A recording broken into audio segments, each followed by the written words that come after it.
ये एक बहुत ही इंटरेस्टिंग कोरियन ज़ॉम्बी फिल्म है जिसका नाम है zombie for sale the odd one family.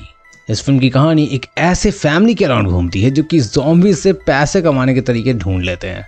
ये ज़ॉम्बी भी बड़ा यूनिक होता है जिसे डर भी लगता है, जो बोल भी सकता है और जिससे इस फैमिली की बेटी को प्यार भी हो जाता है। तो ये कहानी बहुत ही इंटरेस्टिंग है, आपको देखने में काफी मजा आने वाला है। तो मूवी की शुरुआत में हम एक मेडिकल कंपनी को देखते हैं जो एक ऐसी दवा बनाने की कोशिश कर रही है जो डायबिटीज को ठीक कर सके, और इसलिए उसके लैब में लोगों के ऊपर इलीगल एक्सपेरिमेंट्स किए जाते हैं। लेकिन इस अवैध परीक्षण से लोगों के शरीर में अजीब बदलाव होने लगते हैं और शुरुआती साइड इफेक्ट से नजर आने के बाद भी इस एक्सपेरिमेंट को अभी तक बंद नहीं किया गया है। इसके बाद हमें कंपनी का सीक्रेट गेट दिखता है जिसमें से एक लड़का बाहर आ रहा था, लेकिन वो कोई आम लड़का नहीं होता बल्कि साइड इफेक्ट के कारण वो एक ज़ॉम्बी में बदल गया था। वो गटर से निकलकर चलते हुए एक गांव की ओर जाने लगता है। वहीं दूसरी ओर हमें उसी गांव की सड़क पर एक कार जाती हुई दिखती है।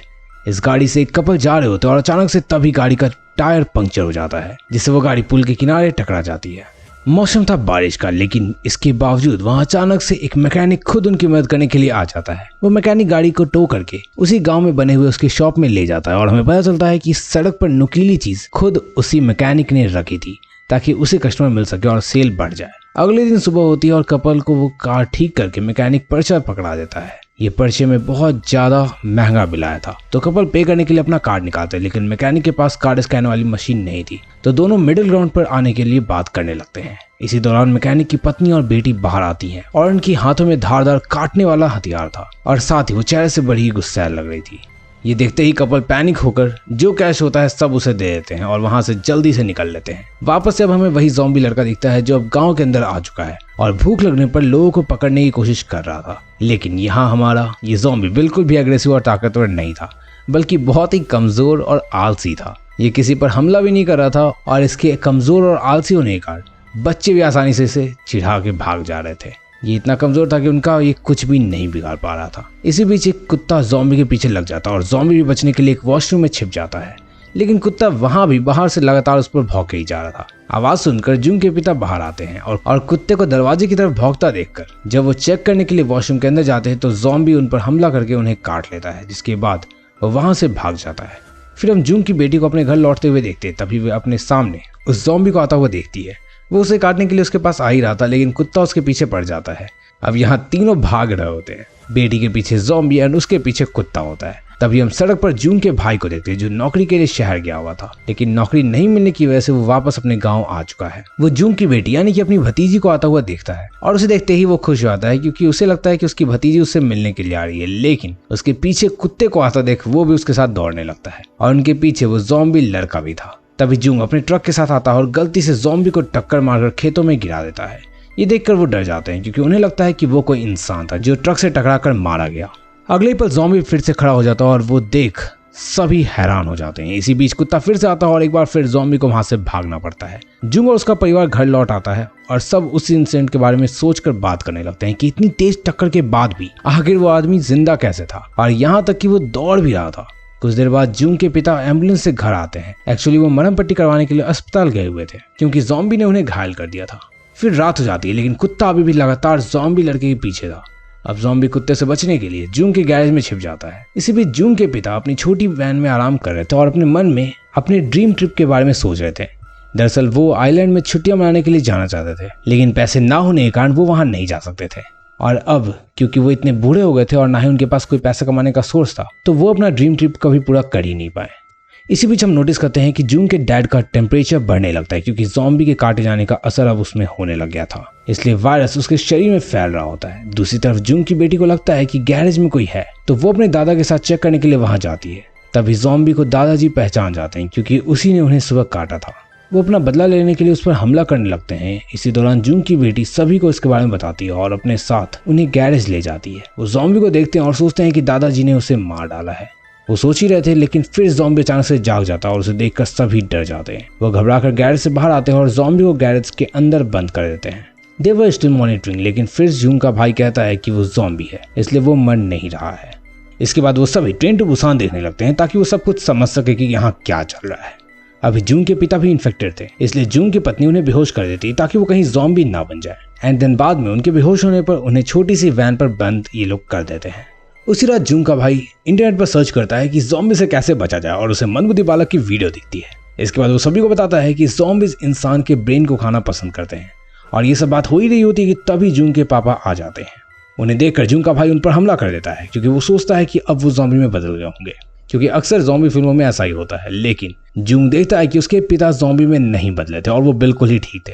इस पर वो अपने ही भाई पर सामान फेंक कर मारता है कि उसने बिना सोचे समझे अपने पिता को पीट दिया। दूसरी ओर जून की बेटी गैरेज में उस ज़ॉम्बी को देखने आती है। वो उसे खाने के लिए पत्ता गोभी देती है और पता नहीं कैसे पर इंसान का दिमाग समझकर वो उसे खा भी लेता है। जून की बेटी के चले जाने पर जून की पत्नी आ जाती है और वो ज़ॉम्बी के सारे दांत चुपके से निकाल लेती है, क्योंकि दांत नहीं होंगे तो वो किसी को काट करके नुकसान भी नहीं पहुंचा पाएगा। क्योंकि यहाँ पर सभी ने ट्रेन टू बुसान देखी होती है, जिसे सबको कहीं ना कहीं डर लगने लग गया था इस ज़ॉम्बी से। अब चूंकि पापा में कोई अजीब बदलाव नहीं होता है और ना ही वो ज़ॉम्बी में बदले थे, लेकिन इन्फेक्शन के बाद शरीर में आए हुए बदलाव उनकी एज रिवर्स होने लग गई थी। ये देखकर वो सबको नोटिस करवाने के लिए निकल पड़ते, क्योंकि ये नया बदलाव था वो फील कर रहे थे। और उसके दोस्त भी इस बदलाव को देखकर चौंक जाते हैं। वो जून के फादर से पूछने लगते हैं कि तुम आखिर जवान कैसे हुए। जिसके बाद जून के डैड ज़ॉम्बी की स्टोरी बताना शुरू करते हैं और बताते हैं कि ज़ॉम्बी काटने से वो ज़ॉम्बी बनने के बजाय यंग हो गए हैं। ये सुनकर उनके दोस्त भी खुद को कटवाने के लिए राजी हो जाते हैं और बदले में वो इसके लिए पैसे भी देने को रेडी थे। लेकिन जून का भाई अपनी बेरोजगारी भरी जिंदगी से छुटकारा पाने के लिए उस ज़ॉम्बी को महंगे दाम में बेचने के लिए निकल पड़ता है। उस ज़ॉम्बी को ट्रक में रख के हाई स्पीड में चला रहा होता है, जिससे पुलिस आकर उसे रोक देती है और चेक करने पर पुलिस को ट्रक में बंधा हुआ ज़ॉम्बी मिलता है। जिसके बाद पुलिस उसे गिरफ्तार करके ले जाती है। थोड़ी देर बाद उसका परिवार पुलिस स्टेशन में आता है, जहां पर जून का भाई गिरफ्तार था। अब क्योंकि जून के पिता लालची होते हैं तो वो कहते हैं कि ये ज़ॉम्बी मेरा बेटा है। ये लोग उसे घर ले जाते हैं और गैरेज में वापस से बंद कर देते हैं और जून की बेटी उसे खाने के लिए पत्ता गोभी फिर से देती है। लेकिन तभी सबको पता चलता है कि ज़ॉम्बी के तो दांत ही नहीं है, क्योंकि जून की वाइफ ने उसके दांतों को पहले निकाल लिया था। लेकिन यहाँ पर किसी को भी ये बात पता नहीं थी। इसी बीच आसपास के लोग जवान होने के लिए वहां पहुंच जाते, लेकिन ज़ॉम्बी के दांत नहीं होने के कारण वो बाइट होकर जवान आखिर कैसे ही होते। तो जून के पिता को एक तरकीब सूझती है और वो उनके नकली दांत ज़ॉम्बी के मुंह में डाल देते हैं। इसके बाद वो सभी बूढ़ों को ज़ॉम्बी से कटवाते हैं, जिसके बदले में उन्हें बहुत सारे पैसे मिलते हैं। और फिर जून की पत्नी आती है और सारे पैसे रख लेती है। अगली सुबह हम देखते हैं कि जिन लोगों को ज़ॉम्बी ने काटा था वो जवान होने से खुश होकर अपने घर के बाहर घूम रहे हैं और सबको चिल्ला चिल्लाकर ये बता रहे हैं। दूसरी तरफ जून के परिवार नोटिस करता है कि उसके डैड पैसा चुराने के बाद अय्याशी करने के लिए हवाई यानी कि अपनी ड्रीम ट्रिप पर निकल गए हैं।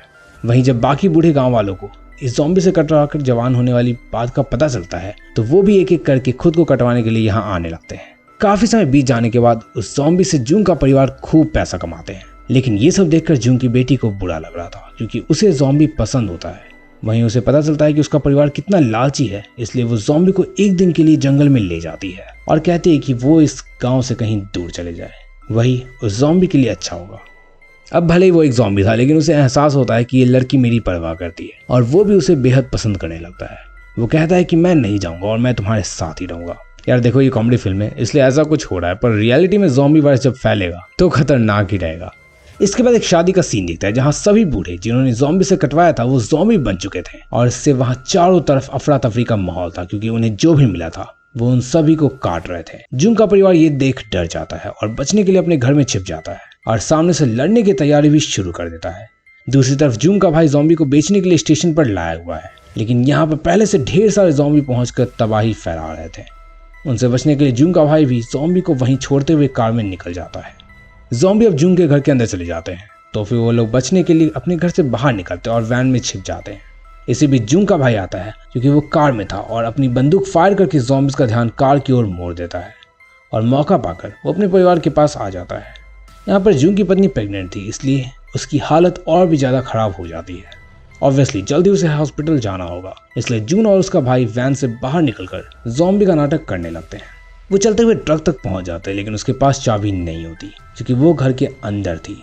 लेकिन अब वो लोग वहां से बाहर नहीं जा सकते, क्योंकि ज़ॉम्बीज़ कार को घेर लेते हैं और रोड पर हमला करना शुरू कर देते हैं। तभी उनकी बेटी उन्हें बचाने आती है, लेकिन ज़ॉम्बी उसे देख लेते हैं और वो हमला करने के लिए आगे बढ़ते हैं, लेकिन उसे भी वो लड़का बचा लेता है और जून की पत्नी वैन में ही एक बच्चे को बर्थ दे देती है। अब बच्चे की रोने की आवाज़ से ज़ॉम्बीज़ वैन की ओर आने लगते हैं। मौका पाकर जून चाबी लाने के लिए घर के अंदर जाता है, लेकिन ज़ॉम्बी उसे पकड़ लेते हैं और काटने लगते हैं। वो किस तरह चाबी ढूंढता है और अपने भाई की तरफ फेंकता है। अब वो किस तरह खुद भी बाहर आकर ट्रक में बैठ जाता है और पूरा परिवार वहां से निकल जाता है। अब फर्स्ट ज़ॉम्बी दूसरे ज़ॉम्बीज़ के साथ भी वहीं होता है, तो वो पेट्रोल छिड़क कर सभी को जला देता है, जिससे बहुत बड़ा विस्फोट होता है। सुबह पूरे परिवार को पता चलता है कि जून को भी ज़ॉम्बी ने काट लिया है। जिससे वो भी अब ज़ॉम्बी बन चुका है, जिससे सभी बचने के लिए कार से उतर जाते हैं। उसी समय उनके पिता भी वापस लौटते हैं और सभी को हेलो कहते हैं। तब ये लोग समझते हैं कि ज़ॉम्बीज़ ने सबसे पहले उनके पिता को काटा था, लेकिन वो अभी भी ज़ॉम्बी में नहीं बदले। मतलब समझ रहे हो? मतलब क्लियर है कि उनके पापा इससे इम्यून है और इनकी बॉडी ही इस वायरस का क्योर बना सकती है। अब यहाँ लॉजिकली उनके डीएनए से कुछ सीरम निकाल करके बनाने के बजाय वो डायरेक्टली ज़ॉम्बी को काट कर वापस ठीक कर देते हैं। अब हमें सिटी की सबसे खराब हालत दी, क्योंकि वायरस पूरी सिटी में फैल गया था। वहीं हम दूसरी तरफ ढेर सारे ज़ॉम्बीज को एक गली में जाता हुआ देखते हैं, क्योंकि जून के पिता एक एक करके सभी को काट रहे थे, जिससे सभी ज़ॉम्बीज ठीक होकर वापस से इंसानों में बदल रहे थे। इस बार भी बदले में वे लोग उन्हें पैसे देते हैं, जिससे वो फिर से अमीर हो जाते हैं। वहीं पापा अपनी फैमिली को भी काट कर ठीक कर देते हैं और एक हैप्पी एंडिंग के साथ ये मूवी यहीं खत्म हो जाती है। Bye.